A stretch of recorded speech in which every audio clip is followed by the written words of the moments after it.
and we're going to finish up our Friday, August 29th slate.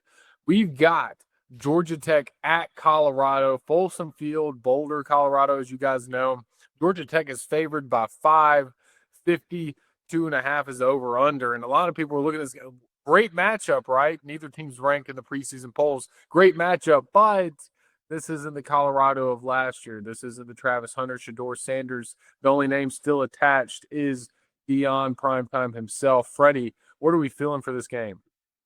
Listen, I'm going to be honest. I think it's kind of absurd that Georgia Tech is not ranked in the preseason polls after the year that they had last year and a lot of returning production coming back this year. Honestly, they're a sneaky dark horse contender for the ACC, in my opinion. They don't have that tough of a schedule this year compared to last year. And I'm just really high on them. Like you mentioned, Colorado is a completely different ball club. Like Deion has been away from the team for a long time with his health issues so far in the offseason.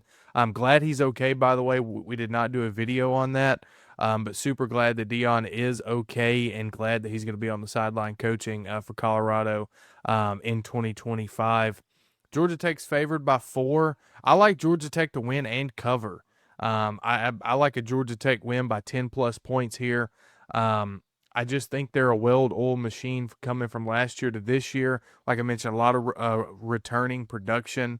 And because of that, man, I just think that they're going to be able to give Colorado all that they want and some that they don't want in a 10-point win here. It's going to be a tough environment to play in. Listen, Georgia Tech's got a long way to go, all the way out to Colorado. Deion has really changed the environment at Colorado. We know this. We've seen it for 2 years now in the environment at Boulder, but I still think that Georgia Tech's just that good of a ball team to be able to come in and win. Yeah, actually, well, again, on paper, this looks like a fun game to talk about and to watch. And all you Dion lovers out there, this is nothing against Dion and how he coaches and the man that he is, but it's just Colorado's not going to be the same team this year, even remotely close. They kind of pulled Colorado out of the slums, but what has he done recruiting wise to really up the level of the Buffaloes post Shedeur, post Travis Hunter? Defense hasn't made a lot of just crazy moves. There's been some like highlight names like Jaheim Otis from Alabama, the big D tackle. You got Julian Lewis, another big quarterback name. Hopefully he is good, but we haven't seen him play in college yet. We don't know what he can be. And then you get Kaidon Salter from Liberty, and we're still trying to figure out who's even going to start for the Buffs week 1. So you're trying to figure that out. And then you didn't add any receiver help. You lose Jimmy Horn. You lose Travis Hunter, who helped out a lot last year. Your line was still not great last year. A lot of that was Shedeur's playmaking and reading the defense, him taking his time in the pocket, which led to sacks. But also the offensive line was not, let's just be plain honest, it wasn't the best line in the country.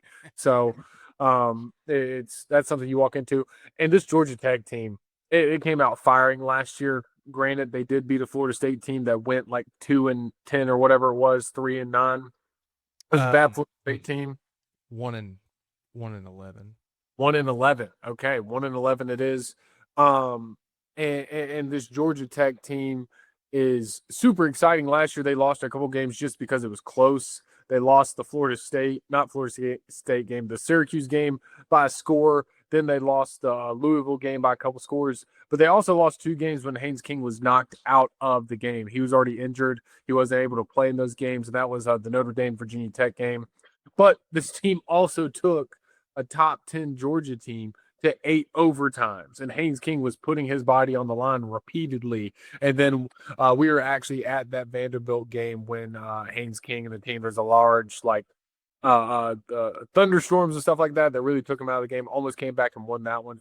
But if Georgia Tech, kind of like how I mentioned the Dylan Raiola Nebraska thing, if they can figure out a couple of these bumps, figure out a couple of these things to do right, I think this is a ball club that can win a lot of games. They upset Miami last year, nearly again, almost upset Georgia. This is a really good ball club. I'm taking Georgia Tech the full way too, just because there's question marks around Colorado. And, I'll give you another bold take. I don't think Deion is the head coach of Colorado after 2 years. Not because he's doing bad, but more so I don't think he wants to coach college ball as much as we think. I think he's a great name and he's a great recruiter, in essence, like in theory, but at the end of the day, I don't think he's going to continue his a coaching career at the college level at least. I don't think that's a super bold take. I think that's honestly a take that probably a lot of people agree with. They just may not want to say it. And I do want to correct something that I said a second ago. Florida State did go 2-10 because I know I'll get flamed in the comment section. They're 1-7 in conference play. Um, they uh, they actually beat Cal. That was their only conference win. But anyway, yeah, 2-10 for Florida State. So Yeah, I was about to say, I thought, yeah, so both of us had Georgia Tech. yes, we both have Georgia Tech. We're going to sweep that. Yeah, I assume that Quinn is going to go Georgia Tech as well.